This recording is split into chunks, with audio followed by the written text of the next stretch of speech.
E para começar a nossa Semana do Adolescente, nada melhor que falar sobre saúde, sobre o cuidado com a saúde desse jovem que era criança e de repente está aí nessa fase, na pré-adolescência, na adolescência, caminhando para a vida adulta. E a gente convidou a doutora Thaís Suassuna, que é médica do adolescente, é biatria, né, doutora Thaís? Tudo Isso, bom? Um tudo prazer bem. lhe receber aqui nessa semana para a gente começar a falar sobre pontos que são tão importantes, né? O adolescente, ele precisa ser olhado com atenção, com carinho. Isso. É um prazer para mim, viu, estar aqui com vocês nessa semana, falando de um tema que eu realmente sou muito apaixonada. Doutora Thais, então vamos começar explicando o que é essa especialidade da medicina. O médico do adolescente, é biatria também, né, que chama? Isso, medicina do adolescente ou a biatria é uma subespecialidade da pediatria voltada para o atendimento dos jovens de 12 aos 24 anos.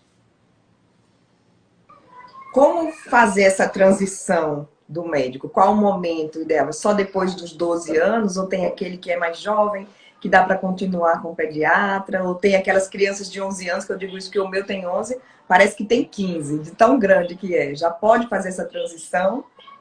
Pode sim. É uma escolha realmente individualizada. Você pode levar em consideração algumas coisas para fazer essa transição. Né? Na prática, aos 12 anos, quando começa a ser adolescente. Mas a gente sabe sim que tem crianças antes dos 12 anos com um grau de amadurecimento diferente, né? Assim como tem adolescentes de 14 anos ainda um pouco infantilizados, mas imaturos, né? Então essas questões aí são bem relativas. Uma outra coisa que eu sugiro para levar em consideração é o médico pediatra que já acompanha essa criança desde sempre, né? Ele se sente confortável em continuar atendendo essa criança com as novas demandas que vão surgindo, né?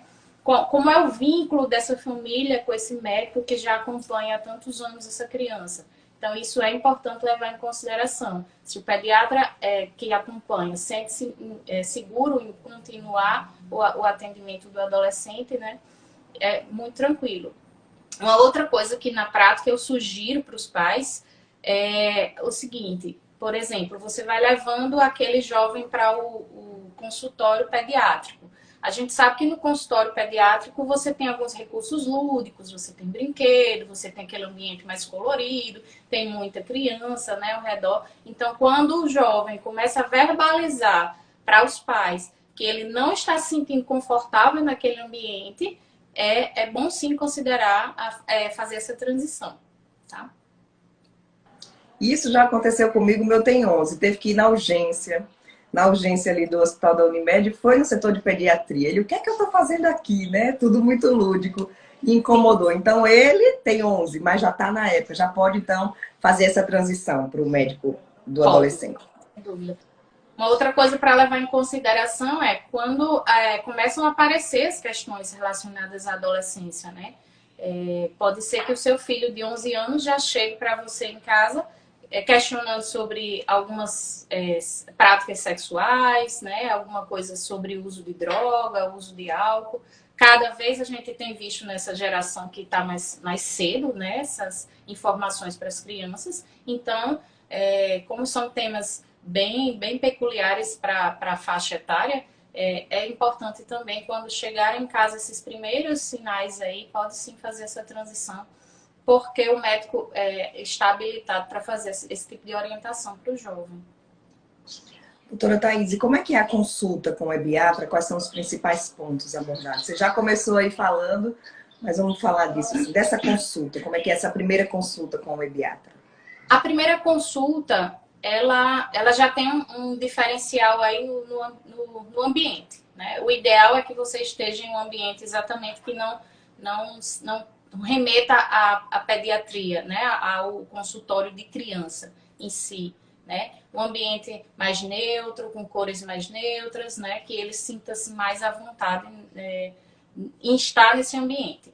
Um segundo ponto importante, que difere bastante das outras consultas, é que a partir de agora, o adolescente é o ator principal, né? Ele é o sujeito. Ele é agora o responsável pela sua consulta, tá? Então, em um momento, os pais entram com o adolescente A gente tem aquela conversa inicial, mas posteriormente os pais são convidados a sair da sala e o adolescente continua, né, sozinho com o médico, para a gente dar continuidade à consulta. Então, essas duas aí são as principais diferenças da consulta pediátrica. E aí, durante a consulta, a gente vai fazer uma espécie de entrevista mesmo, né, de forma que esse jovem se conecte com a gente, médico, né, se conecte de forma que ele consiga passar para a gente as informações que a gente deseja. Quais são essas informações? A gente busca neles as informações sobre como é a vida dele, como são as relações sociais dele, as relações com os amigos, como é que ele está na escola, como ele se sente, como está o ambiente familiar, né, como são as questões em casa, o diálogo com a família, as primeiras o que ele entende sobre as práticas sexuais, né, a partir daquela idade que ele está, questões relacionadas ao uso de cigarro, droga, álcool, tá? E aí, cada questionamento desse, é uma consulta demorada, bem demorada, cada questionamento desse a gente vai pegando do jovem o que ele pode passar de informação para a gente, da melhor forma, né? E já vai orientando, né? E a gente já vai fazendo esse tipo de orientação, tá? Uma outra coisa que a gente faz na consulta é fazer uma avaliação da saúde mental desse jovem. Buscar informações com ele, o quanto ele se sente, como ele se sente, o quanto ele tem se sentido triste, o quanto ele tem ficado sem esperança, né? Quais são as questões mesmo emocionais dele, porque isso aí é muito importante que a gente detecte desde cedo algumas alterações que a gente possa abordar, como questões de ansiedade, depressão, né? Autolesão, que é muito comum hoje em dia, infelizmente, na nossa geração. Então, isso tudo é abordado na consulta com eles. Detectado o problema, imediatamente no final da consulta, esses pais vão entrar, tá? Ou o cuidador do adolescente vai entrar no consultório e a gente vai fazer algumas considerações. E aí tem um outro ponto importante. A consulta do adolescente, ele tem direito ao sigilo médico, tá? Então, eu não vou falar para os pais em momento nenhum que o adolescente me falou, tá? Eu vou fazer considerações para os pais, obviamente, mas respeitando o sigilo médico da consulta com o adolescente. Doutora Thais, a gente vê assim, mulher se cuida mais do que homem, mulher vai mais ao médico do que homem, né? Até pela cultura, a mulher desde cedo já vai na ginecologista desde cedo e o homem não tem esse hábito. Os adolescentes, se já começarem nessa busca aí no começo, porque na infância vai todo mundo pro pediatra, né? Isso. Se os pais já incentivarem esse cuidado desde cedo, quais os efeitos aí para essa vida desse adolescente? Eu digo do menino, né? Quando chegar lá na fase adulta. São só efeitos benéficos, tá? Porque na consulta também que a gente passa esse tipo de informação do autocuidado, sobre a prática esportiva, sobre a importância de hábitos alimentares saudáveis, tá? Então, se a gente implanta isso desde cedo na cabecinha do jovem, sem dúvida nenhuma ele vai entrar na idade adulta um ser mais consciente do autocuidado e da importância de você prevenir doenças, tá? Então, isso a gente conversa muito mesmo. Eu gosto, nas minhas consultas, em todos os jovens que passam por mim, a gente conversa sobre o quanto é importante você adquirir habilidades de vencer desafios, né, no mundo, para entrar aí na idade adulta um pouco mais fortalecido, um ser humano mais fortalecido, diante de dificuldades que a gente sabe que a gente vai enfrentar, porque a vida ela é assim mesmo. Doutora Thais, a gente enfrentou aí esse tempo de pandemia, de isolamento, eu acho que de todos, eu acho que os adolescentes sofreram bastante. Como médica pediatra, o que é que você percebeu nessa época com esses adolescentes e o que é que os pais podem fazer para ajudar nessa retomada? O que eu percebi foram jovens despreparados para entrar. Muitos começaram a adolescência trancados em casa em virtude da pandemia.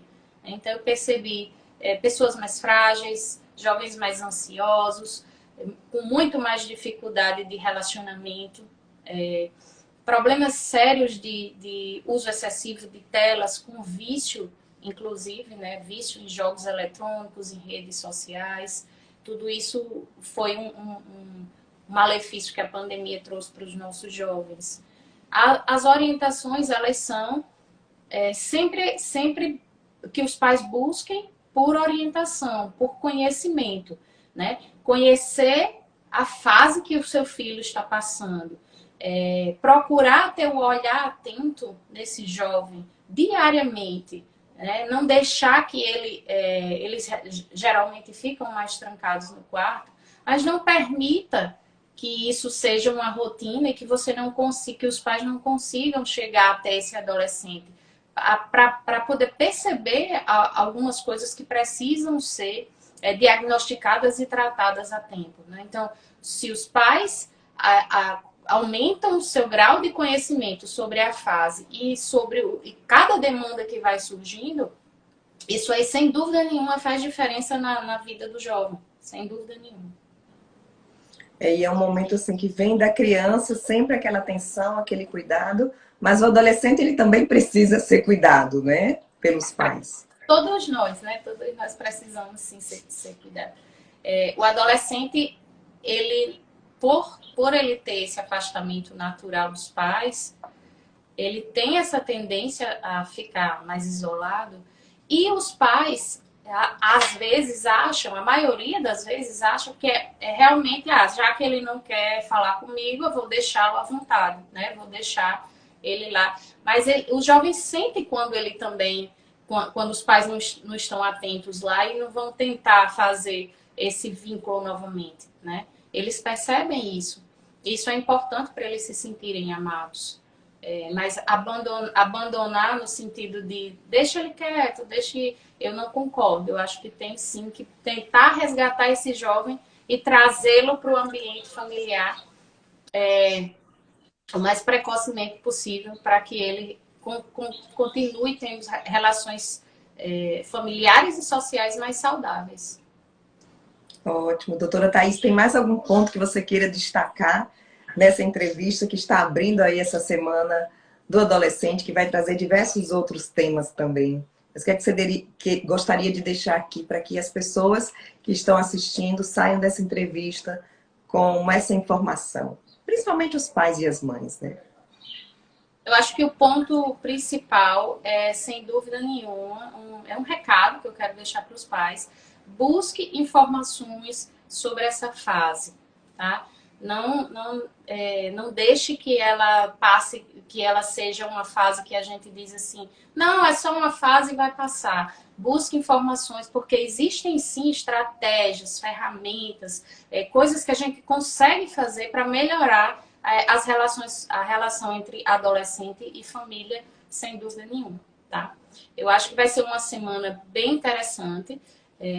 Eu já vi a programação, então tem muita coisa que a gente vai conversar aí durante essa semana, e eu acho que os pais, se puderem estar atentos a isso aí, eu acho que é o recado que eu deixo. Doutora Thaís, e quem quiser encontrar, quem quiser levar o filho para essa consulta com o médico adolescente, com a doutora Thaís, onde é que a gente me encontra?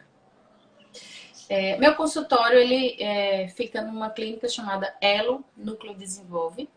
Ele fica aqui na Lime Silva, 1571, tá? Eu vou deixar a minha rede social, tá? Meu Instagram, que aí tem o link de agendamento e o endereço da clínica.